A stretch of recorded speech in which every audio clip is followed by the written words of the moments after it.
hit the like button, subscribe, and certainly go ahead and share tonight's.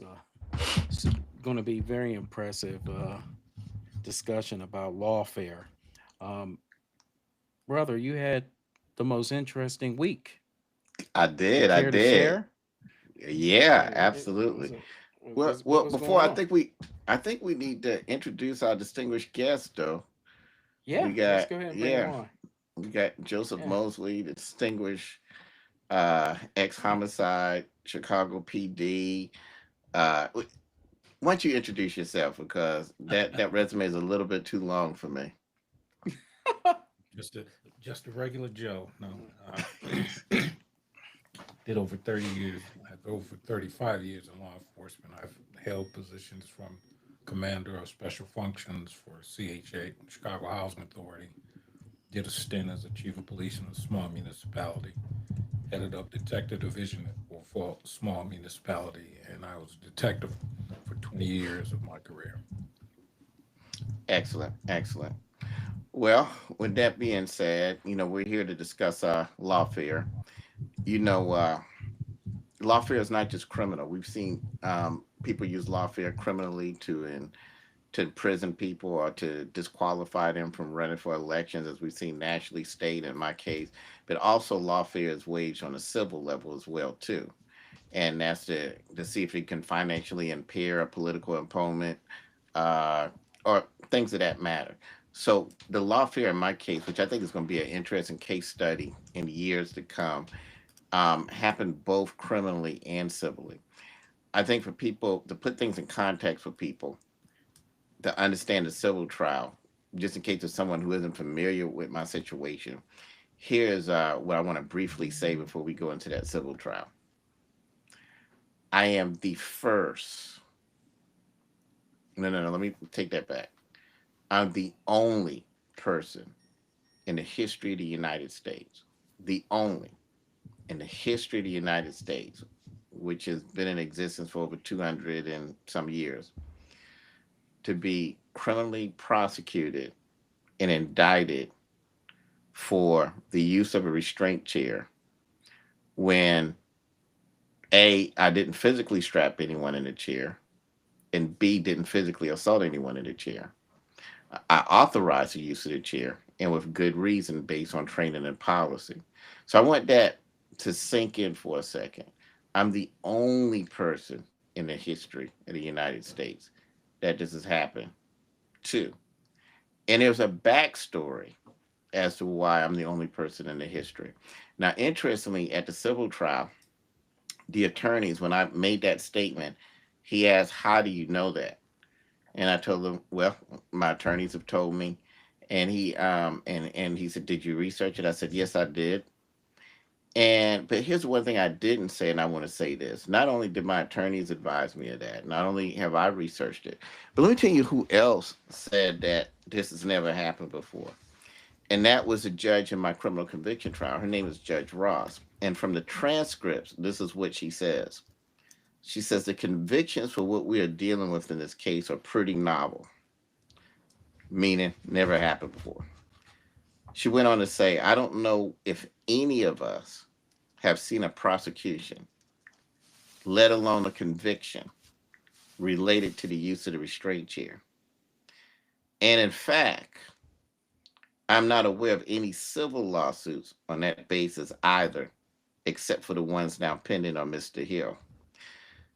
Judge Ross also went on to say, and this is directly from the transcripts. I've also considered that this type of prosecution is in this court's estimation novel at best, and that this type of charge does often involve violence, assaultive behavior, such as beating, tasing, shooting, etc., or unlawful arrest, none of which is involved here. So, why did I bring that up? That it's never happened before. That's just not the only proof that it's lawfare, but also the Supreme Court is very clear. They say that when you use this color of law civil rights violation, you can't use it broadly. It has to be a clearly established crime. The Supreme Court has said this on several different cases. And it says you can't just broadly interpret it or just take any particular case and say, well, hey, based on this case, that's it. They said it needs to be very, very specific that the facts align with that. Well, there is no case like that. There is none. And the fact that she said that, but she denied the motion to dismiss on the fact that it's a novel case, says something. And of course, we confirmed later why. Okay, she's friends with the people who brought it forth, the district attorney who's a political enemy. Her husband used to work at the district attorney's office. We'll get back to that later. And she is Facebook friends with one of my political opponents. So here's what I've learned about law, and I know Joe will expound on this. Judges can rule any way they want to rule, and they can articulate a reason to rule for or against. So if you get a judge that has a bias in the case, or a judge that's looking for a conviction, they'll find a way to rule against you. And if they have the exact opposite feeling, they'll find a way to rule for you. That's not supposed to be the case. It's supposed to be just by law. But if the Supreme Court has said that you can't, that novel cases aren't supposed to go before a jury, that shouldn't be the case. I don't want to get too long winded, but let me give an example that might break it down so it's easy to understand. Tennessee versus Gardner. You know, that was when it was decided when a fleeing felon could be shot. And they actually killed the individual in that case. Correct. In the It back. was a person committing a burglary. He was actually a teenager. He was trying to get away and they shot him because the law said, hey, you can shoot a fleeing felon. Okay. Well, they were sued and then it set the case law for it. Those guys didn't go to jail. It set Right. the case law. And basically, what the Supreme Court did and cleared it up is okay, well, you just can't shoot any fleeing felon. This person has to be a threat that if he gets away, he's done something that you can articulate. If this guy gets away, he's going to be a threat to somebody. Maybe he just killed three people. Maybe he did this or did that. But it can't just be a fleeing felon because I mean, tax evasion is a felony. So if they take off running, how do we justify shooting them? Well, years later, we see a situation that happens in my hometown where a guy takes off running because he's wanted for child support and he's shot in the back. Well, it was already clearly established you can't do that. So of course, he went to jail. Well, that's how the law is designed. Okay, we've clearly established that this can't happen. That has never happened in this particular case. And then every case that they bring up to justify it, one is a guy being tied to a hitching post in the hot sun. How is that applicable to my case? It's not. It's a jail. A nurse checked him, as you'll see a film. He's checked on every 15 minutes. He's not in the hot sun in a hitching post, not being attended to, not being asked, do you need to use the restroom? Do you need anything every 15 minutes? So this is a case of first impression. And cases of first impression aren't supposed to go before a jury. Well, they took the case before a jury anyway. And we know why. And then how they were able to get a conviction leads to the civil trial. And the two things that both trials have in common is in each one, there was a holdout juror. There was a juror that did not agree. And in each case, we know there was coercion. The first juror in the criminal trial comes up and says, hey, I'm being yelled at, screamed at.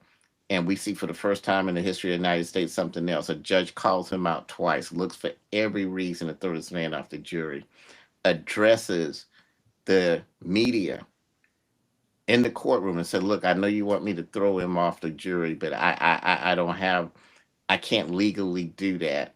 It's almost as if though she was trying to say, listen, I know what you want. I'm trying to work with you, but here's why I can't do it, even though I want to. Obviously, she wanted to. She kept calling the man out and sending him back in a situation like that where anybody else would have done it. But then if we fast forward to the civil trial, which we're getting ready to talk to, we have another juror, and a note comes out. And in that note, it says, I've compromised enough.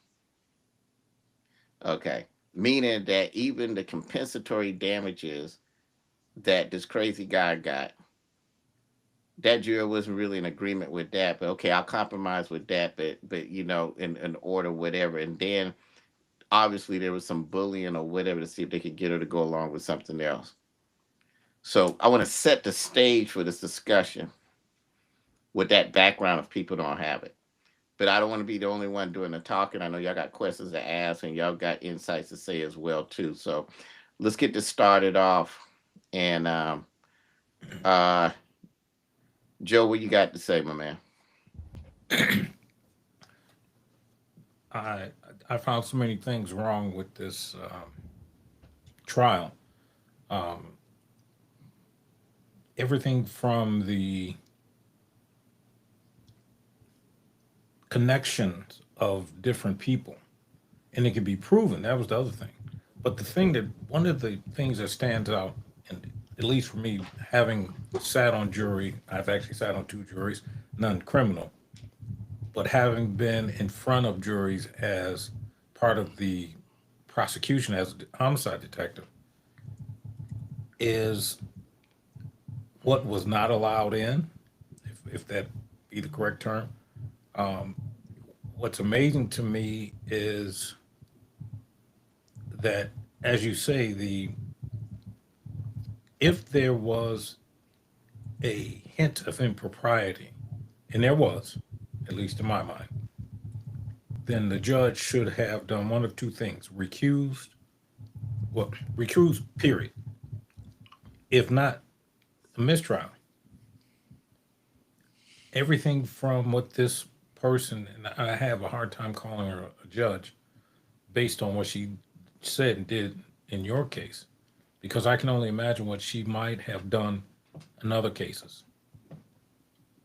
One of the things that disturbs me, and people really don't know, everybody points the finger at the police. When we talk about reform in this realm, two groups get left out: judges, prosecutors, and even for large public defenders. I mean, but I'll give public defenders at least a leg up. But Just one. when, yeah, one. Yeah. But in the case of prosecutors, when was the last time you saw a prosecutor get disbarred? Or when was the last time you saw a judge get removed from the bench? And again, from reading some of the stuff from your trial, I have a hard time calling this lady a judge. I'm not trying to besmirch her character, but she said two things. She said a lot of things. Um, she wouldn't let certain evidence in. Um, she says in front of, she calls the juror out. I've never in my life heard of that. If we, being former law enforcement, lied on the stand, impugn our own integrity, they do what's called a Brady, which means that you can never testify. And in some cases, you can be fired for being Brady because Absolutely. part of your contract as a law enforcement official is being able to testify in a court of law. When was the last time you see these prosecutors and judges happen to them? But everybody You wants to point at the police. you're absolutely right about that. You're absolutely right. I hate to interrupt, but that's one thing that we need to talk about real quick too. First of all, how did the case even get to a trial? The first thing that happens is it goes to a grand jury. Well, we know the grand jury is the major thing that needs to be fixed in this country. Grand juries have been abolished in every country on this planet except Liberia and America, and Liberia rarely uses them. The United Kingdom abolished it in 1930s. And a grand jury is probably the only thing close left to a star chamber because in a grand jury, you're not present if you're the accused, your attorneys aren't present, y'all can't hear what's being said. You can't offer a defense. So that means a prosecutor can tell this grand jury anything they want to. And that's why you got the saying you can indict a ham sandwich, which is very, very, very true. Well, if you look at this case and if you read the indictments, you read things in the indictments that never was mentioned at trial because it never simply happened. I mean, there's actually a guy in the indictment. Well, not he's not saying it. The prosecutors that they told the grand jury that a guy was placed in a room, a mask was put over his head, he was punched, and when they took the mask off, I was standing there. Well, that's not true. And if it was true, why wasn't that brought up at trial? We were waiting on that because there was definitely proof that this guy is lying if that's what he told them, and that they're lying if that's what they told the grand jury. But it never came up. All photographs, all videos clearly show that I had no physical contact with any inmates, and clearly show that all of these folks were checked by nurses. Clearly shows 15-minute logs where they're checked on every 15 minutes. But you feed to a grand jury that a man is being struck in the face, which never happened, and no evidence to it because it didn't happen. You feed to a grand jury that all of these guys urinated on themselves. Well, during these 15-minute checks, when they're being checked, did they tell an officer, hey, I need to use the restroom? Because that's in the policy, and we got records of people being released to use the restroom and come back. Okay. If these things actually occurred, I wasn't there. So who was it that told these people, no, you will sit there? And why weren't they indicted? Here's another thing that we want to think about too. The chair was used a total of 630 times. I authorized its use 11 times. So, are you saying that it's only illegal to use a chair in that manner if I authorize its use? Now, here's a fun fact that a lot of people don't know that I'm going to let y'all take the floor. I was indicted on 7 counts. Only 1 count I was found not guilty on. And guess why? Because there was a video clearly showing that not only was I not there when the guy was placed in the chair, a sergeant placed him in the chair. So you indict me for a guy that someone else placed in the chair. You find me not guilty. Well, if he wasn't supposed to be in the chair, why wasn't there an effort to indict the sergeant? Because you're saying this guy should not have been in the chair as punishment, as this and that, and that he wasn't violent at the time he was placed in the chair. Okay. Was this about indicting and selecting me, or was it about, hey, the chair is being used wrong and we got to investigate it? Because if that's the case, there's 630 people that were placed in that chair. So 630 people should be suing for $11 million, and there should be 600 officers who made the decision and put them in the chair that should have been indicted and sent to prison and civilly sued. Or are we saying it's only illegal when you say put someone in a chair? So when I write in the book that I wrote, Vigilante Sheriff, The Truth About Corrupt Prosecutors Weaponizing the Legal System, that's where we're going with this. Because we're talking about selective prosecution and novel prosecution. So it's two things. It's one thing to be selective, to say, okay, well, these people can do it, but if you do it, but no one has ever established it was a crime until then. And if this conviction is correct based on how they went with the jury, well, then that means it's only illegal if I do it. So here's the interesting factoid about your case. Sure. If we listen to some of the outlying noise, you could technically be classified as a political prisoner. I was a political prisoner. I would Yeah. just thought Yeah. you might. I agree. I I find agree. that interesting because when we use that term and it's bandied about, I mean, through this country, as we know, so and so is a political prisoner. No, here is a political prisoner when we can find not only just novel prosecution, I would beg to say it was even unique prosecution. Because one of the things, and again, we need to talk about is this idea of qualified immunity. I've never seen the head of an organization go to jail for what one of his or her subordinates did. That's Now, true. I watched as much film as I could find. I never saw you put a hand on this guy.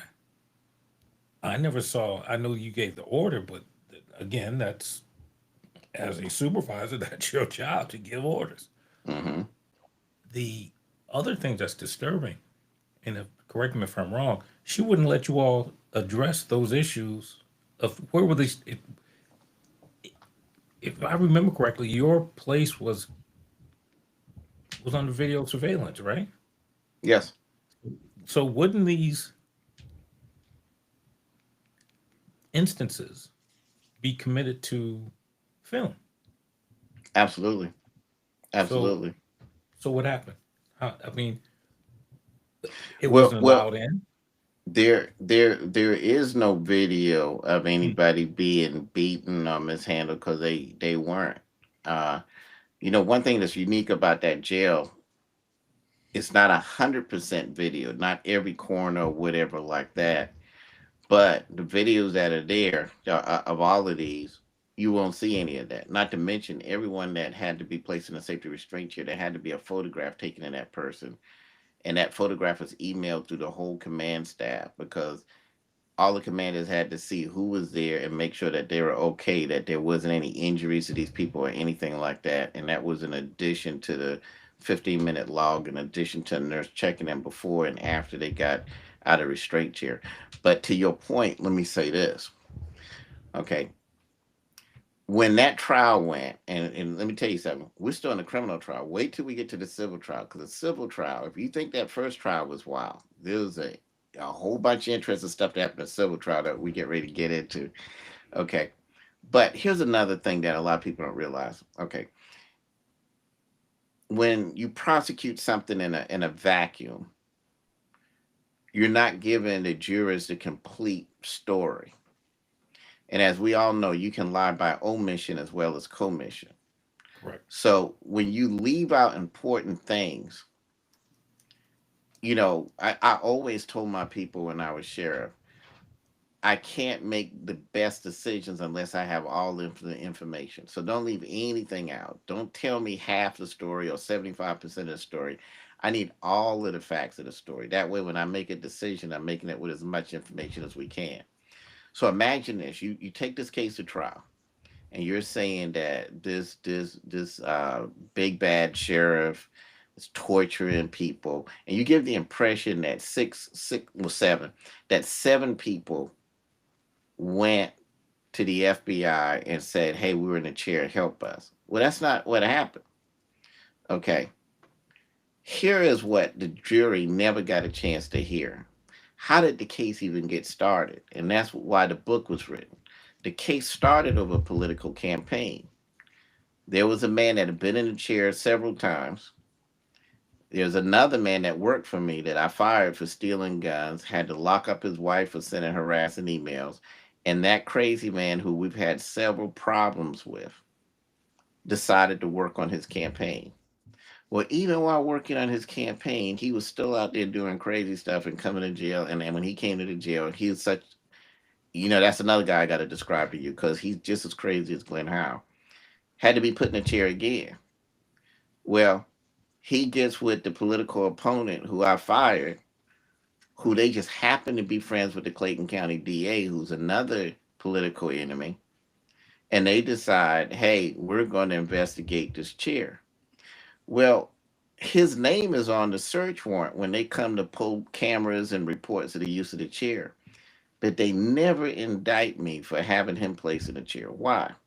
Because if they did, it would show that this investigation started from a campaign worker that was working for a guy that was running against me for sheriff, a guy who I just happened to fire for stealing guns and forging a ticket for an exotic dancer. So and also filing a false report. So I think if any jury knew that this whole case started over a political campaign, most people say something is politically motivated. Okay, well, we know this is politically motivated, but it's literally politically motivated because it's tied to a political campaign. Now, this guy who they didn't indict me for because they didn't want the jury to know that it's a political campaign showed up at federal trial with a campaign shirt for the guy. Had to be dealt with for security because he was just that crazy. Matter of fact, the feds act like well, not the feds, but the folks there looked like he had them nervous. That's how crazy this dude is. Not sure what that noise is. You got it? Yeah, I got it. But okay. But first, that's the origin of the case. So it started over a guy that's had several run-ins with the law and continues to have run-ins with the law that decided to work on a political campaign. We actually had a witness that was going to come and say, "Hey, this man came to me and said, 'Hey, I'm working to get him out so I can get my guy in.'" I think that's something a jury needs to know. Okay, well, let's look at the other victims, with the exception of Mr. Howell, who we're going to get into. Some of them have been out of jail almost a year. So what does the investigators do? They come and they say, "Hey, show us the restraint chair reports." With a 630. Well, they don't look through 630 reports. They only want the ones with my name on it. Then the ones with my name on it, they go and contact them. "Hey, have you been in a chair?" "Yes." "Well, you're a victim." And of course, these guys like, "Oh, really?" And basically, they're pretty much told, "Hey, we can drop your charges. You can sue. You can get some money."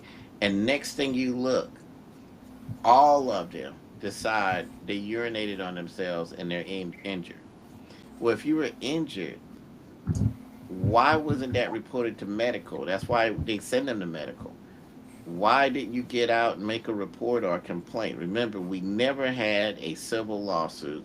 We never had any complaints about the use of the chair until this situation happened with the deputy that I fired and that particular guy working on his campaign. Never a problem. Suddenly, when that happens, there's an investigation. But then they find out the chair is used by my people almost every day. Well, we're only interested when you use it. And then we contact people who've never made a complaint before, and suddenly they become a victim. One who they mistakenly didn't realize I didn't even authorize them to be in a chair. Somebody else did. So, Jerome, what you got to say, man? You real silent over there. Oh, I saw this from the beginning, and so Hmm. there's several things I got on my mind. What the courts convicted you of is saying excessive, unjustified restraints or even punishment of these detainees. The problem with that is that, and if they believed that this was a systemic issue in your jail, Hmm. and that Clayton County sheriff and the deputies were acting in this type of pattern or behavior, they should have did a consent decree. They didn't, and the reason why they didn't, because there was no systemic issue. So when we do inductive and deductive reasoning, DOJ has some explaining to do, because now they went after the individual instead of the whole. Absolutely.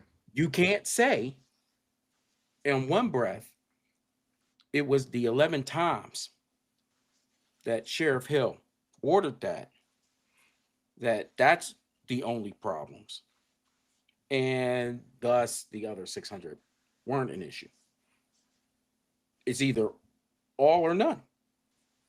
It's true. So the problem is that then you deduce that this was a targeted prosecution.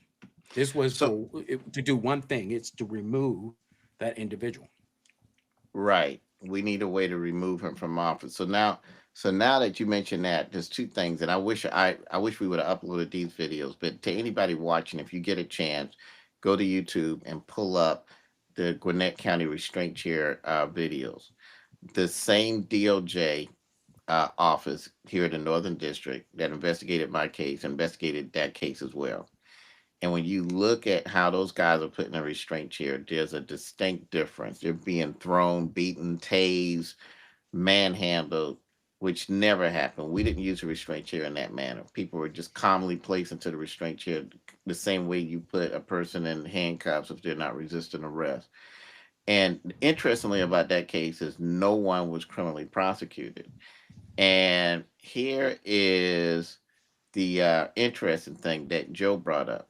Okay, if you want to say that, well, you were in charge, well, obviously, the sheriff of that county was interviewed. He may not have been there, but he clearly sanctioned it and gave interviews to and everything like that. So if we want to go to this theory that where you create the culture and you authorize the use of the chair that way, well then if you saw the way these guys were being placed in the chair, if that's what we're doing now, then clearly he should have been indicted and sent to prison if that's the case. But that wasn't even a forethought or an afterthought in that particular case. So you got two situations handled completely different. So, in two situations that aren't the same, they're actually using force. I mean, if you see how they're manhandling men and women, totally different from the video you're about to see that shows me and how we use a restraint chair. Okay, but then an interesting thing happened. The same U.S. attorney that was pushing my case, Buchanan, the same one that got up. You know how they give this, no man is above the law and all that stuff like that, trying to act like they're actually doing something. Then he goes and investigates the Fulton County Jail, where a good friend of yours, retired from. And he says, we found a whole lot of civil rights violations. And he even said that there were people being tased and beaten for being on the phone too long. And then right after that, he says, but we're going to work with them in the weeks and months to come to correct that, like what you're talking about, Jerome, a consent decree.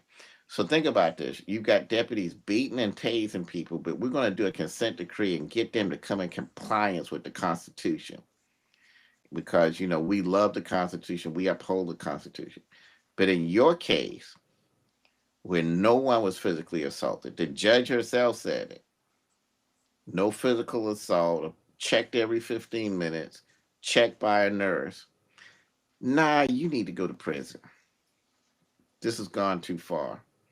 If that isn't a obvious case of selective political and wrongful prosecution, I don't know if I've seen a better case for that. So, as this discussion moves forward, that's what gets interested in a civil trial. Because, in a civil trial, where you were convicted, yes, I was convicted, wrongfully convicted. And let me add, 50,000 people are wrongfully convicted every year in this country, and I'm one of them. Well, that set the stage for you're not allowed to say that. Okay. So it's almost as if, though, okay, you can only say, yes, you were convicted. Okay. If I'm wrongfully convicted, I'm wrongfully convicted. Why would I say I was correctly convicted when I wasn't? And that's where things get interesting. Let me Yeah. let me add some more to that. I think in your case, there's so many issues that could this should be not only a test case. I'm sorry, this should be in front of the Supreme Court and overturned immediately, as far as I'm concerned. If I read everything I've tried to get my hands on, they violated the tenet of qualified immunity. Everyone else that I've seen, they granted that to them. And again, I go back to a very base point. You did not put your hands on him, but you got charged. And as you said, if that was the case, then how come the sergeants and the deputies or whoever else never got charged? Now, something else we need to talk about is the difference between the federal guidelines on evidence and evidence handling and the state level. A lot of the things that you are addressing, it wouldn't even let into your in. She wouldn't let them in. She wouldn't let those objections in. So I think you need for the people that are listening, you definitely have to qualify that and tell and speak to if the courts are supposed to be our voice. And hear me out for this. If the courts are supposed to be our voice, how can it be our voice if they don't hear us? How can you speak for me and you're not listening to what I'm saying? That's a good point. You know, what's interesting is what's called a motion in limine. So, we understand the judge is supposed to be the referee to make sure everything is fair. So in a perfect world, the judge is supposed to not care one way or another and just want to make sure that the trial is done correctly and fairly. But unfortunately, we don't live in a perfect world. So you have judges that have biases, personal opinions, friendships, or whatever like that. So I think that's a lot of what you see of how we got to this particular situation.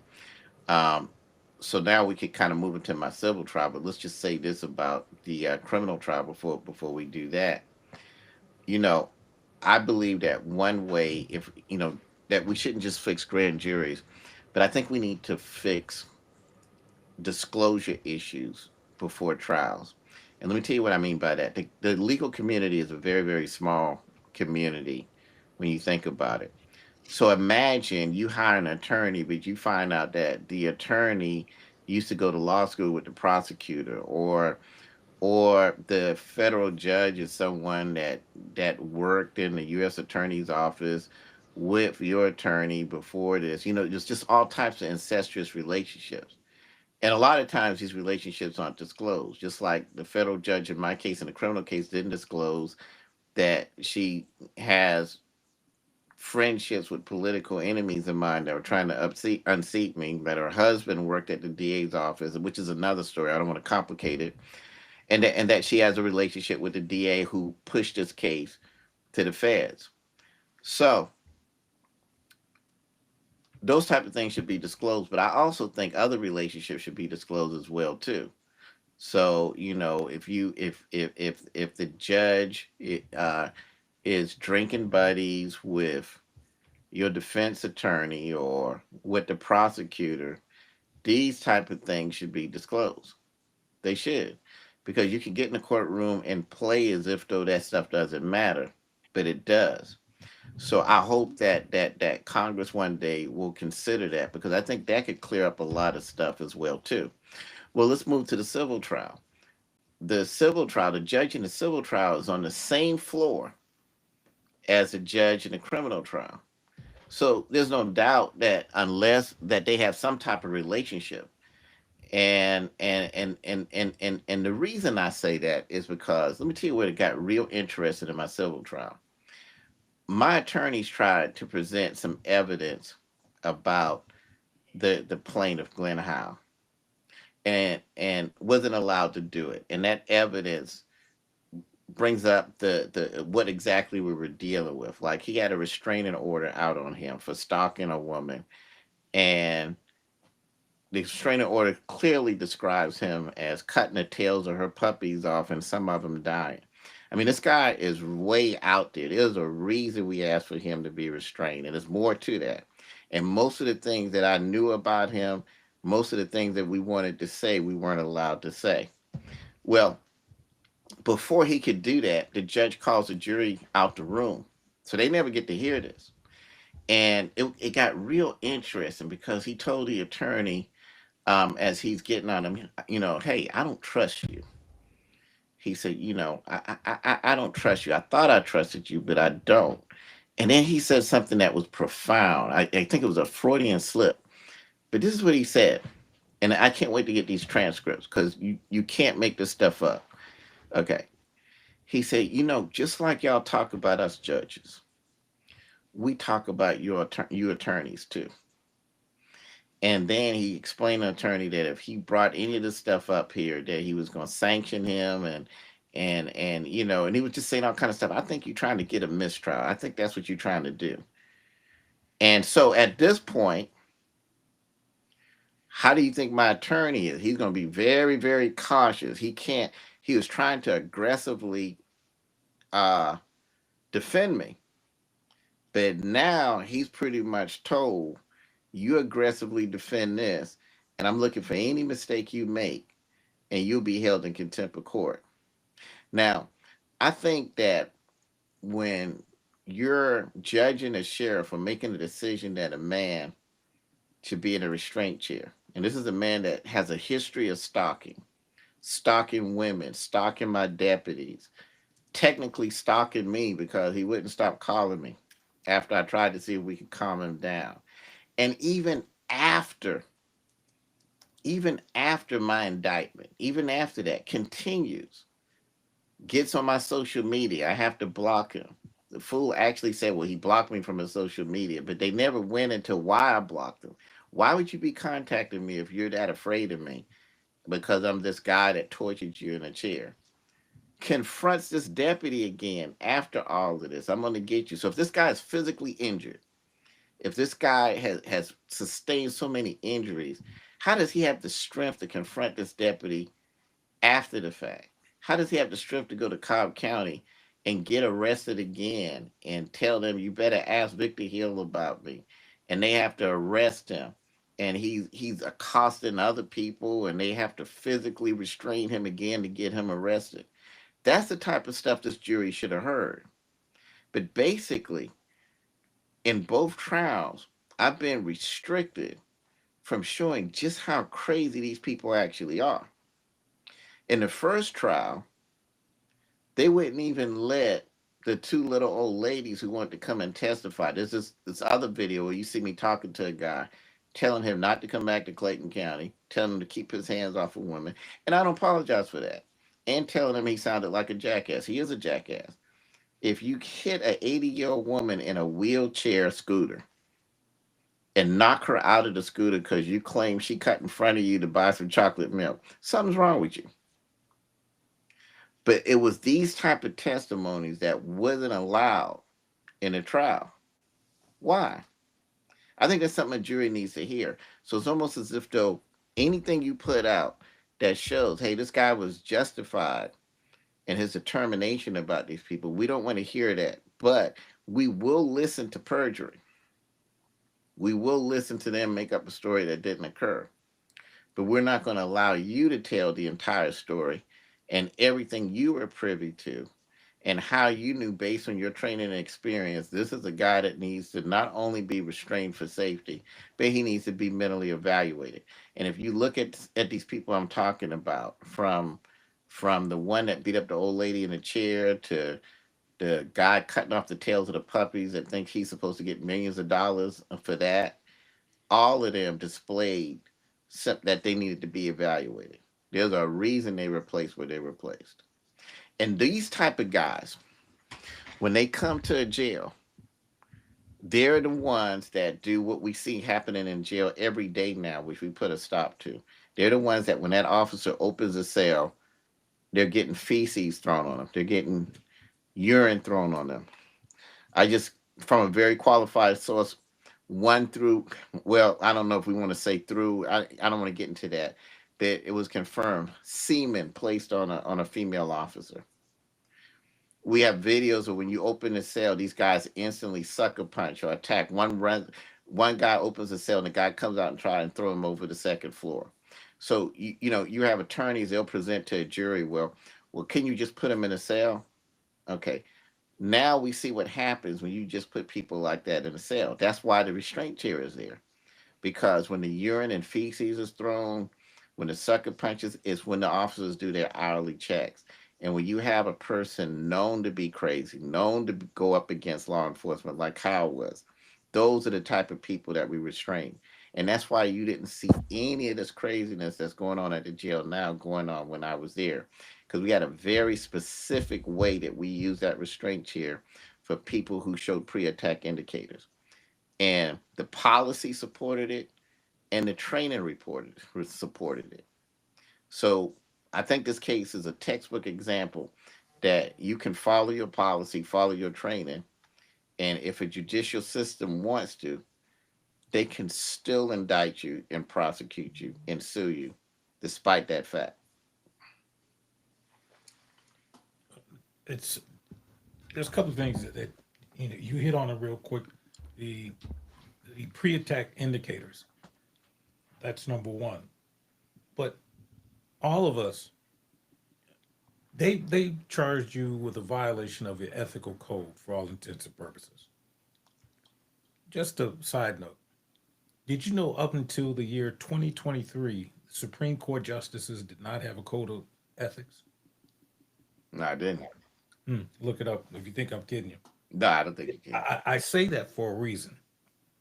Here we are. We are the front line. The three of us are frontline employees for all intents and purposes. Right. We are the first responders. We're there when it goes down. Prosecutors are secondary, and the judges are really tertiary, if you ask me. So their experience is nowhere near what ours is. And what I find incredible is when you have theoreticians telling the practitioners how to do your job. Well, if that's the case, You then just hit the do nail on one the of head. two things. Do one of two things. Get in the freaking car with me, or how about this? Take the job. You know what? I don't want to interrupt you, but you just hit the nail on the head. So let's get to the civil trial and how this thing was handled. Okay, because remember, my attorneys was threatened to be held in contempt. My star witness was threatened to be held in contempt, and so was I. But here's what's interesting. What's going to be most interesting about these transcripts is the things that the judge would say. And I give him credit for this. He didn't say it in front of the jury. Got to give him credit for that. Okay. But he would start to theorize. You can't put a person in a chair if there is no this, this, and that. And he's talking like he knows what he's talking about. But he never ran a jail. So he's making it obvious that I don't agree with what you did. Okay. Well, here's what I want everybody to consider. Okay. I'm the first case where these theory people that you're talking about, not practitioners, suddenly decided that if a man is not uncontrollably violent when you put him in a chair, it's a civil rights violation. Well, the chair was used that way at my jail and every jail I know across this country for years until they came up with this new novel theory. And it's still being used that way. Got a call this week from somebody in a jail here in Georgia saying I saw them use the chair the exact same way you use it. I wondered, thinking to myself, is the feds going to come here and indict somebody for that? Okay. But here's what I want everyone to think about. For all the people who know that, okay, you don't use a chair then, but you use a chair here. How do you explain that ever since that procedure has been gone, not one, not two, not three, not four, five, or six, but seven people have been murdered at the jail. I didn't have one murder when I was there. I've had people the Lord call home naturally, but not murdered. How do you explain the gang rapes that has occurred since that procedure stopped? No one was never gang raped when I was there. How do you explain all of the stabbings? How do you explain that when we stopped using that procedure, that assaults on officers went up over 100%? Inmate on inmate assaults went up over 200%. Just saw something on social media where something must have happened there today because some mother was on there saying they're fighting at the jail again. Check on your loved ones or whatever. So ever since this thing had started, from the day it stopped, from the day they suspended and indicted me, look at what's happened at the Clayton County Jail. Recently, a what you call it, a little documentary has come out on YouTube to show the conditions of the jail.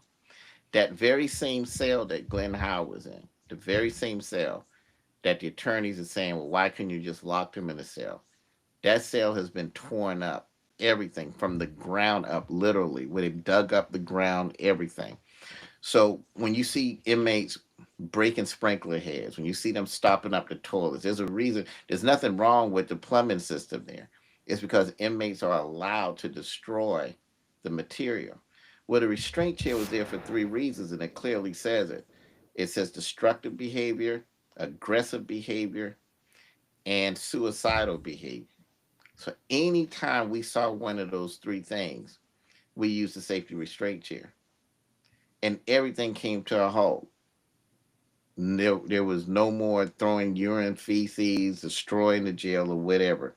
Now there's so much damage and destruction at that jail, it's going to cost millions just to fix it. So I say all of that because I don't want to get too long winded. These experts that were like, no, you don't use a chair like this. This is how you use it, even though they've never ran a jail or whatever. They have yet to offer an alternative to stop the destruction of this jail that's happened since they came up with this novel prosecution. And the sad part about this whole thing is we were using nonviolent ways to control violent people, and it saved lives. 7 people are dead because of this prosecution. 2 are gang raped because of this prosecution. We can't count how many extortions have happened, how many beatings, how many stabbings, all the result of this prosecution. Let me let me address something that just came, and I'm dying.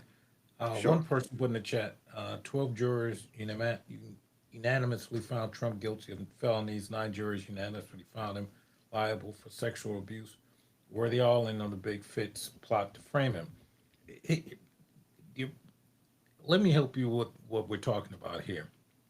In this case, we're talking about evidence that was not allowed in. We're talking about judicial misconduct, if you really want to know the truth. We're talking about some issues that were never on that kind of a level.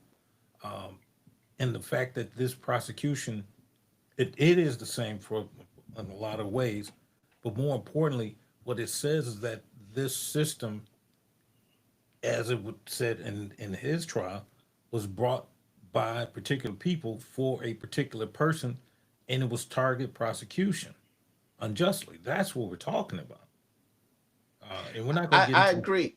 I agree, but now that that door has been opened, let's say what people, what a lot of people don't want to hear, and that's fine. There are a lot of correlations in my case, in his case. Let me tell you why. It's very interesting that the president and I went our whole lives and we weren't considered criminals. We weren't being indicted until we started seeking political office.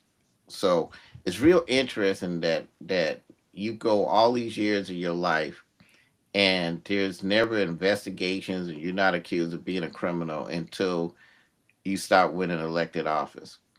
That's very, very, very suspicious in itself. So, I mean, if you got a history, if you were John Gotti and we always known that you were involved in drugs and murders, but that right there, anytime I see a person who's never had any brushes with the law, never involved in anything, but suddenly now that they're in elected office, hey, this guy's a criminal. Then what you got to look at too is the stuff that they're actually being charged with. Because if that was the case, why weren't they being charged with it back then? So remember, let's reverse this a little bit. Remember, this is not the first time they tried this. I'm not just the first in the history to be indicted for using a restraint chair with no physical violence. I'm also the first sheriff in the history of this country to be indicted for stealing my own police car. If we go back to 2012, 2013, when I announced that I was getting ready to run again after losing an election and coming back, a special purpose grand jury was formed to investigate my term 3 years prior. And what they came up with is, well, he drove his car here 5 times. During that time, that would constitute a stolen car. And every time we put gas in it, that would constitute a theft of gas. And they put it under RICO. It was, let me tell you another thing historical about this RICO case. You know that most RICO cases involves millions of dollars. My RICO case totaled about $2,000. Well, maybe not $2,000 because I think the car was worth at least $30,000. So every time I stole it, maybe we can multiply that time five. But the same car, can you imagine? I stole the car, brought it back to myself, stole the car, brought it back to myself, stole the car, brought it back to myself. Okay, so let's look at the similarities. When I lost that first election, it was very questionable. Guess what? I made a call to the local board of electors to ask questions about it because based on the polling and based on what my guys that was running my campaign, something didn't match up. So technically, I made the same call. So there's a very big correlation there. Okay, this guy's coming back. It's questionable how you lost the first time, but okay, fine. I'm gonna come back and run again. And then when you decide to run again, a special purpose grand jury is formed. Same thing happens in Atlanta. A special purpose grand jury is formed when he decides he's going to run again. So there is a correlation there.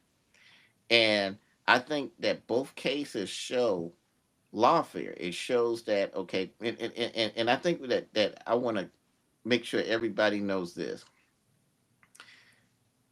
If you don't like my personality or his personality, that's fine. You don't vote for us, but you don't indict people because you don't want them to win an election or because you don't agree with their personality. That's a totally different thing. And that's why I've dedicated my life to fighting lawfare because it's wrong on all levels. If you don't want a person in office, you don't vote for them. But to find a way to indict them, to disqualify them from running, or to try and kill them is wrong. And I've been a victim of both. And I stand by that.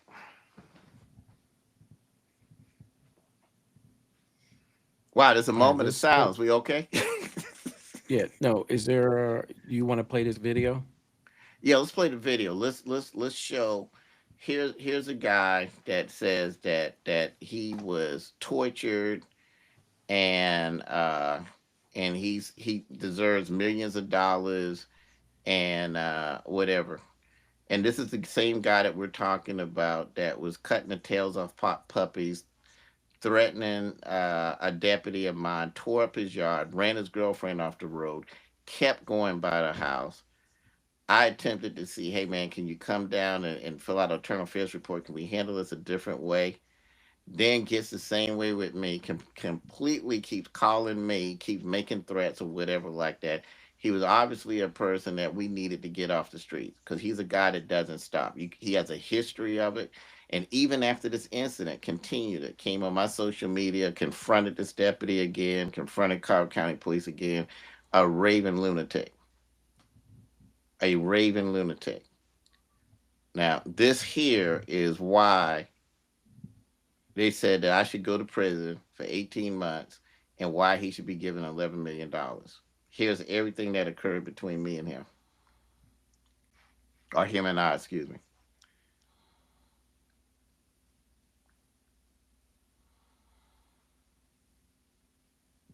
Can Now, you see right the here, video? we're talking. Right here, I'm Okay. talking to him, and this is what I'm telling him. Listen, if you think this deputy owes you money, fine, but sue him. Do not keep riding by his house. Do not run his significant other off the road. Do not go on his property and tear it up. There's a proper way to do it. He goes from 0 to 100 again. Of course, he really should have been restrained before I got there. We already know the guy's crazy. He admitted to drinking before he came there. Now, here's where it gets interesting. Notice that you got folks putting him in a restraint chair. One of the guys put him in a restraint chair is actually the guy that's the sheriff now. The other guy is the chief deputy. To people familiar with my case, there's a girl there, a girl that claimed that she's a whistleblower or whatever. But you probably clearly just saw her checking and helping to put the straps on as well too. Now, if you compare this to Gwinnett County, no comparison. Not being thrown in a chair, not being tased, beaten, roughed up, or whatever. Still talking to him. And then what you're going to see is after they got everything secure, you're going to see a nurse come and check everything. She's going to do the two-finger check. She's going to check the waist, ankles, everything like that. Make sure that everything is okay and he's okay.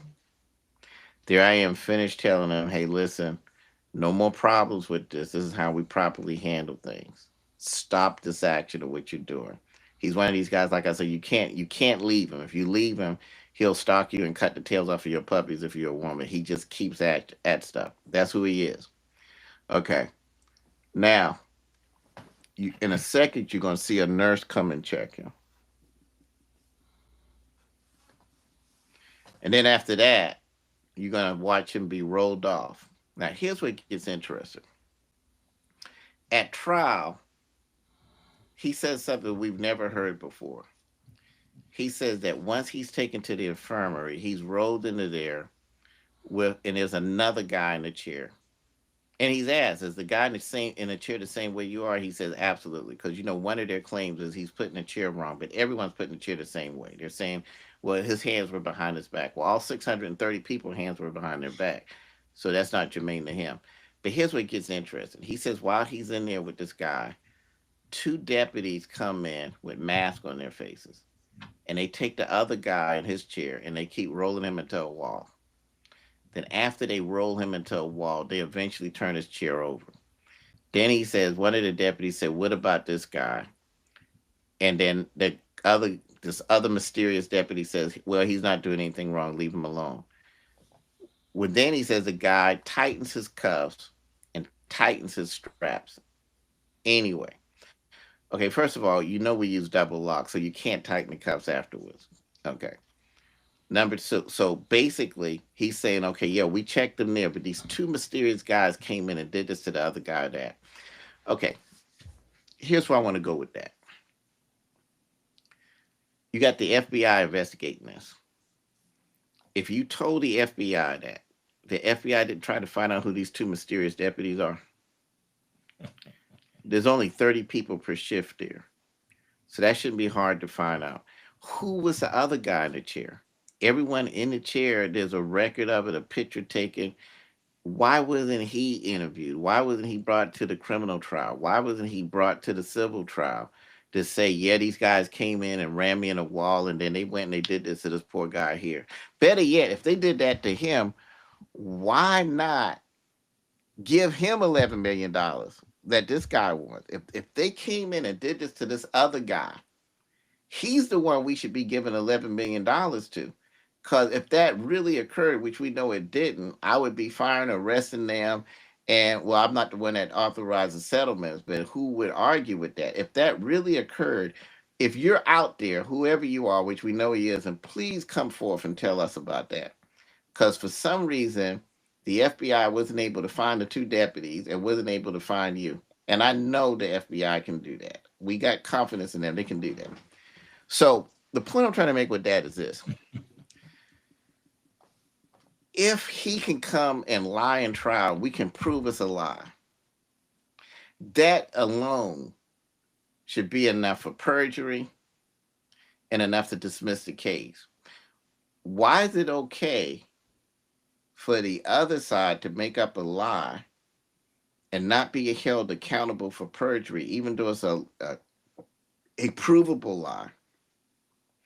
But God forbid if I went in there and got caught in a lie. Of course, I'm not going to get caught in a lie because I'm telling the truth. But this guy actually told a story that can be disproved.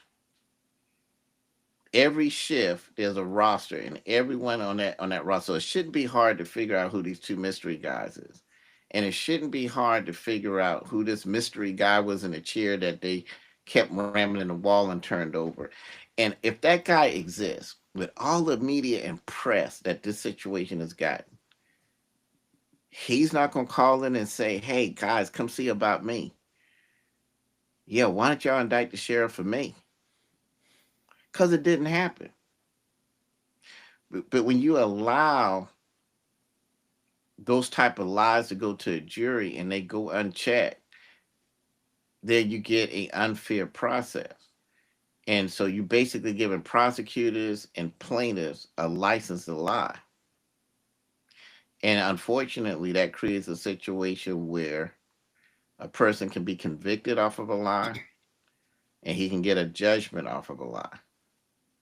And even if he proves it's a lie, it stands. That's what we have to get fixed in the system. Was the nurse ever allowed? Was she ever called? Yeah, she did. She did come and testify, and testified to what was there. But he comes up with this story about that there is no other witness to show who these people are because they don't exist. Hold on, And hold on. yeah, We're gonna get exactly. there. But let Sure, me. Something you said and it needs to be addressed. sure. This guy was cutting the tails off puppies, right? Yeah, Do you know? that wasn't allowed to go before the jury. Remember, the attorney got threatened on that one. Keep going. But again, this it's interesting because all the books on psychology that talk about serial killers, I know first thing exactly. that they do, It's torture animals, wet the bed, and small start animals, fires. Small small animals, animals. That's exactly puppies right. in particular. So, Absolutely. and we talk about pre-attack indicators. You were way ahead of your time, and that's the other problem you have. Most of, and again, I'm not going to point any fingers, but there are other law enforcement agencies that, for whatever reason, don't want to put in pre-attack pre-attack indicators. That's what's Even scary. it's I mean, very scary. Very i- scary. if you look at the average policeman across this country that's out there in the car right now, they have no idea of a pre-attack indicator, which they should be trained on. All law enforcement should be trained on pre-attack because again, is a person that has autism can show a pre-attack indicator, but it's not necessarily an attack, if you know what I mean. But because we're not trained in those formulas, that's how we get to where we are. But I'm glad you brought that up. Let me tell you, unfortunately, law enforcement and unfortunately the judicial system have yet to embrace prevention and preemptive moves. that's not We true. They no, they endorse things that they like. right. Let's say Well, I get what you're saying, but if you look at a lot of the mass shootings that we have, there were a lot of pre-attack indicators in yes, all of them. yes, Right, yes. right. They wrote notes, they said things, and folks was like, "Well, there's nothing we can really do about that," You're or infringing on their rights. exactly. And had someone taken some action, Yes, it wouldn't have happened. I correct. honestly believe that we didn't have any during my time as sheriff because we always acted on stuff like that. If there was someone on the internet posing with guns or making things, I always sent guys to go see them. If they were young enough, talk to their parents, ask for permission to search their rooms. We always was on top of that. Um, there's a group of people that consider that too aggressive or too whatever, but we're not trying to make everybody happy. We're trying to keep people alive and keep people safe. Well, I'll never forget. After I went to a psychological profiling class when I was a detective, I took that class and it said that one thing all serial killers have in common, and let's be careful. We're not calling the guy a serial killer, but he acts like one. Okay, here's the thing. They said that all serial killers usually have one or three things in common. When they were kids, they tortured animals, they started fires, or and for some reason they wet the bed. Okay, okay. So I'll never forget. There was a case that I handled, and it was involving a child, and it had something to do with a fire. And I remember talking to the parents, and I didn't let them know where I was going with it. He was a real odd acting kid, and I remember asking them just in roundabout ways. I said, "Hey, has there ever been any problems with him and animals or anything like that?" And they said something about him doing something to a rabbit. And then I asked him, I said, "Has he ever had problems with him wetting the bed?" Well, he still wets the bed. So Mm. now we got three things. So I wrote up a report and I took it to my captain. I'll never forget this. And I handed it to him and he said, "Well, what you want me to do with this?" I said, "Listen, I just came from a class that says serial killers are known to do these three things when they're kids." He said, "Well, what we gonna do with it?" I said, "I'm not saying we need to do anything, but I think he needs to be monitored or we need to make sure he gets help because he's already fitting the description of what can happen in the future." And I basically got, hey, whatever. But I remember thinking, okay, if we know that this is the pattern, why not preempt it and make sure he doesn't get to that point? Let's get him help, or let's do something to make sure, because if we know these are the characteristics, that's what we need to do. Well, that's what we did at the jail. If we know that certain people fit the characteristics, they're known to confront law enforcement, they're known to do this. Like, we just had a girl that just got assaulted at the jail. uh got more information on that, not just punch in the face but body slammed or whatever. Well, the guy that did that has a history of attacking officers, so he should already be on some type of special lockdown. It should only be a two-man escort for him. When he commits these type of things and he's in that state, he should be restrained for safety. That was the protocol. So if we know these people are going to do these things, why not preempt their moves? Which is what we were doing, and which obviously worked, because seven people didn't get killed and gang raped and all the things you see going on now when we had that protocol. So there is a problem there. Now, we're trained to look for this stuff. It's put in state training every year that, hey, based on pre-attack indicators, based on prior knowledge, you can do this. You can restrain people on traffic stops. You can restrain them on search warrant. We do it every day in the courtroom. We take people in court and they sit there all day. They're not violent when we do it, but they're sitting there in a waist chain and leg ankles all day. Why? To prevent them from doing anything. Really, that might be the last line of defense law enforcement has left. And now you criminalize it for political reasons. And when you criminalize it, what are the results? um, and not just in the jail, but even on the streets. The first year when this thing started, the murder rate in Clayton County went to an all-time high.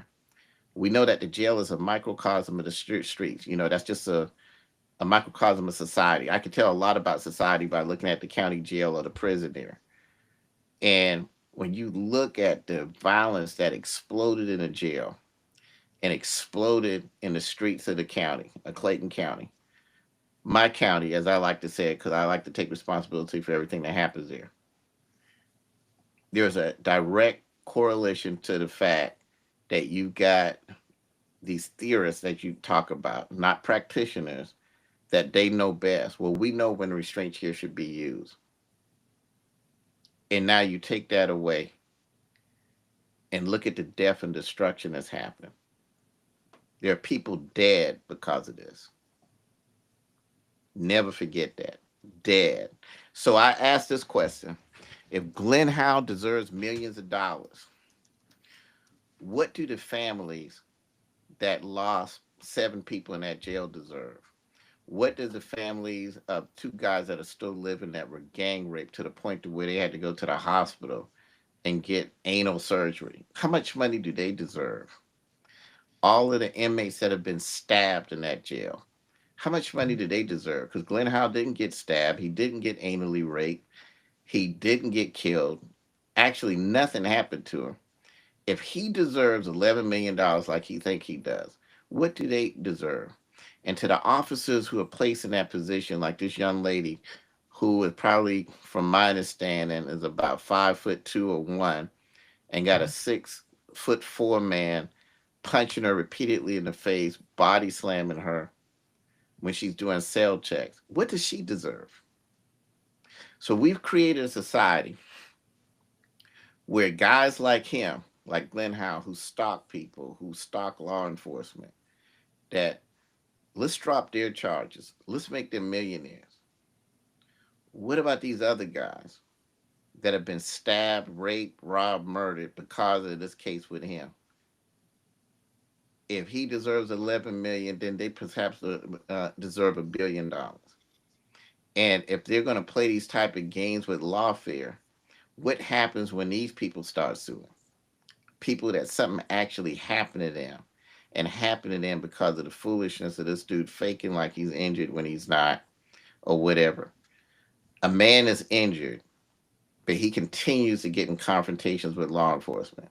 And when he got in these confrontations with Cobb County, they did not see any back or neck injuries. But guess what? We couldn't bring up Cobb County. That's another thing. Nope, that's irrelevant. How's that irrelevant? The man is saying that he's hurt.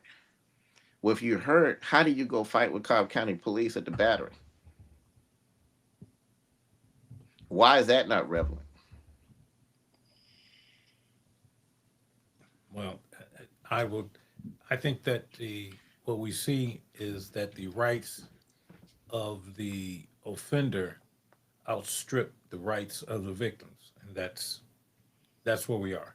But I agree. I'll say this, and this is probably going to sound crazy, but it's true. When we talk about pre-attack indicators, as a young, and this is some time ago, as a young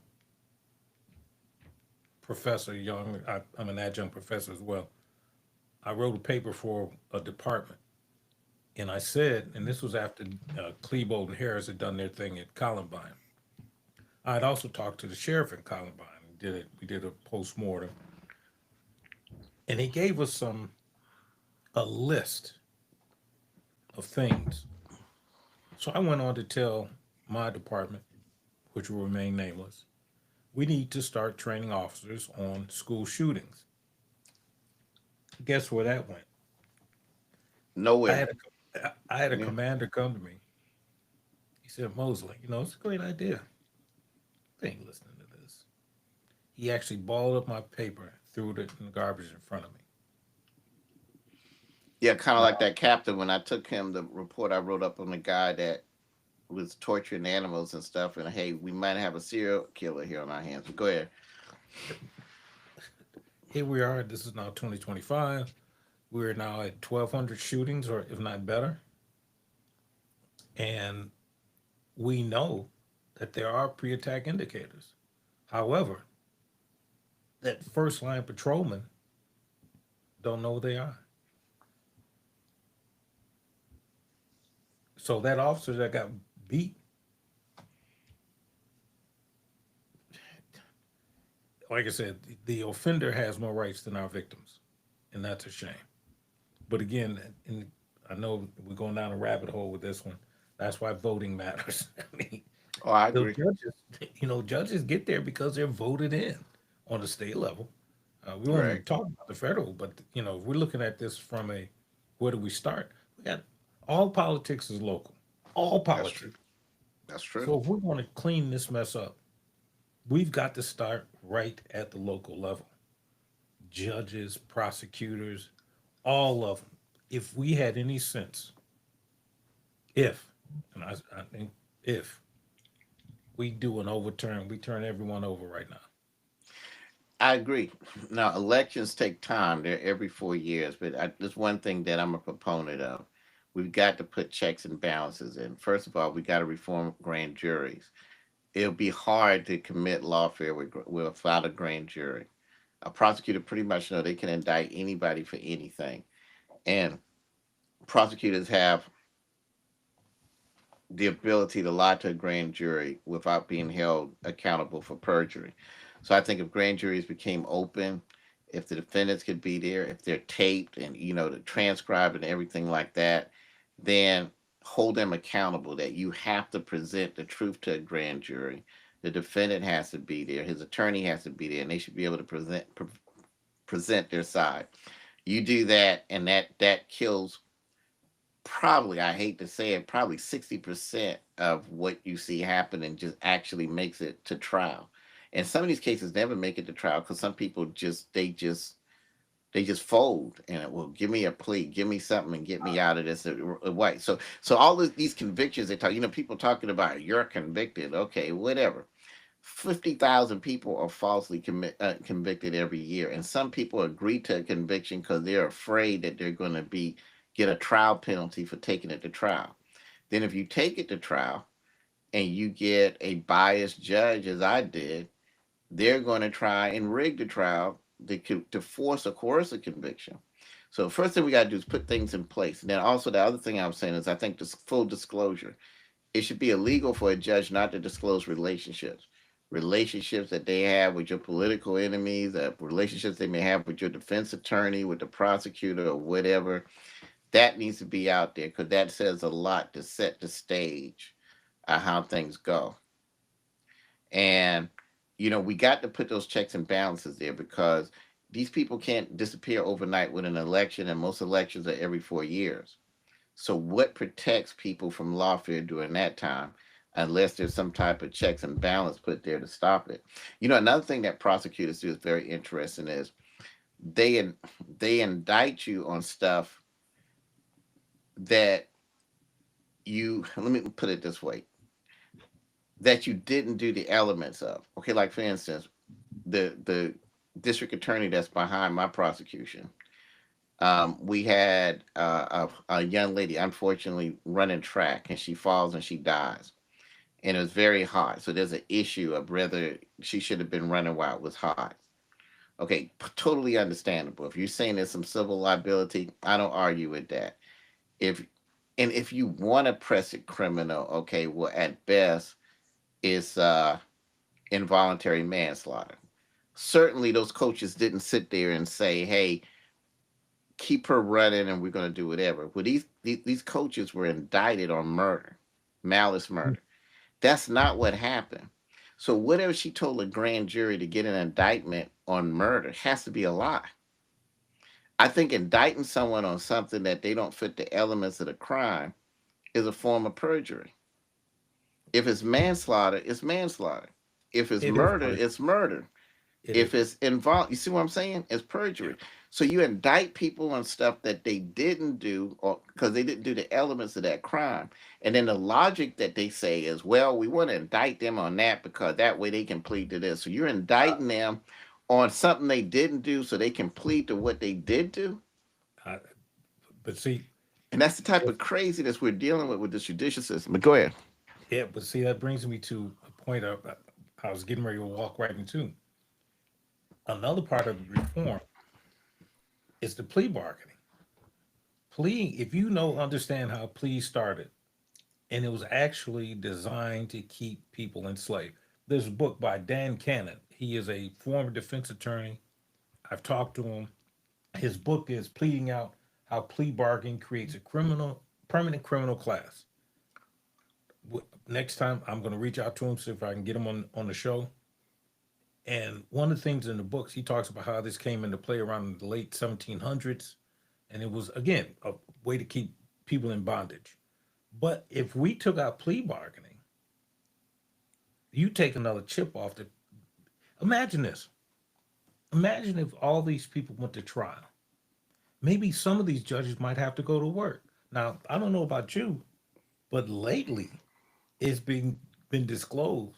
Again, look at the judicial system. Depending upon who the chief judge is and who he gives his favorites assignments to and how they get assigned, they got pictures of judges at home when they're supposed to be on the clock.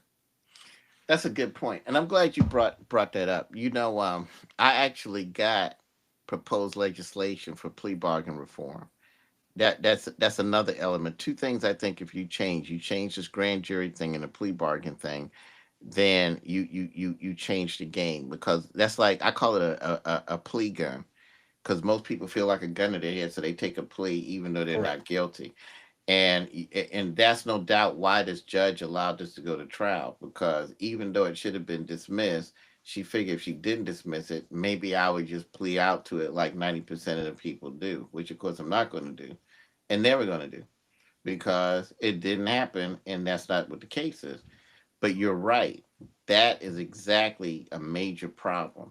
And most people take these pleas because they're terrified of what will happen if they don't. And a lot of them are told if you don't take this plea, you're going to get this amount of time. Hey, we'll give you 10 years. If you don't, you might get 30 years. Well, what are people thinking? And then now, based on my experience, you get a judge that rigs a trial that coerce a jury, even though it's obviously a hung jury, and don't disclose their relationships, don't bring in certain information where you can't even get a fair trial. I think, like I said, the information I gave, a jury should know that. A jury should know that this case started with a political campaign. a jury should know the things that these people did. Those are the type of things that if a jury actually had all of those facts, there would have never been an indictment. And that's why I always say you can lie. We learned that in detective school. You can lie by omission and commission. And when you look at my indictments, both were done. There was lies of omission and lies of commission. And if they We weren't allowed to lie by omission and commission, there would never be an indictment. we used to call that test lying. Exactly. Test the line. Exactly. So, you know what? We've been here. I guess we got 5 more minutes because, you know, it's such an intriguing conversation. But, I'll say this, it was an interesting civil trial. You know, I was threatened, my attorneys was threatened with a contempt of court for trying to bring out information to show how crazy this guy actually is. I think that's something that jury should have heard. My star witness, before he could get to the craziness of what this guy did, not just at the before he came to the jail, but even afterwards. This guy's confronted him afterwards. This guy is supposed to be injured and broken because he was in a restraint chair, like 630 people, confronts him at a gas station, threatens him at a gas station. Guy has to tell him, hey, back off. Well, if you have $600,000 worth of injury, how are you able to confront a law enforcement officer again at that particular time? you know, Again, the Cobb County situation after all of this occurred, while you're supposed to be injured, you're confronting officers after they got to stop you from confronting other people and making weird statements to them. And they have to physically take you in custody and you're yelling, ask Victor Hill about me or whatever like that. That type of stuff should have went before a jury because if it did, no one would have thought that he deserved medical bills that he faked to get. But fortunately, again, we'll never know the whole story. But fortunately, there was a juror that, hey, listen, I've compromised enough, meaning that that was even sketchy. That was sketchy about that deer.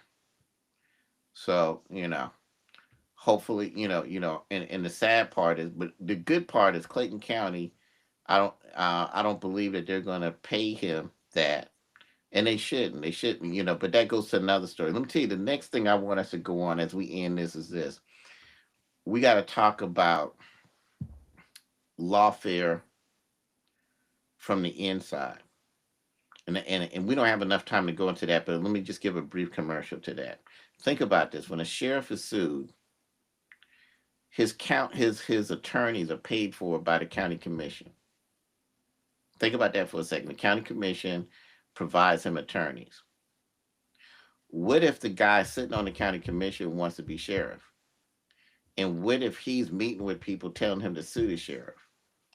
And then he's the one paying the attorneys. Well, the attorneys are beholden to him because they get hired by him. So are they truly going to represent the sheriff? Now that's another show in its own. Maybe we need to do that one next Sunday because I want people to really see how deep this goes and how this money game is played with attorneys and everything else. But imagine this: a guy who is the chairman of the county is trying to find a way to run against the sheriff. He's meeting with people saying, "Hey, sue the sheriff. You just won the Clayco lottery."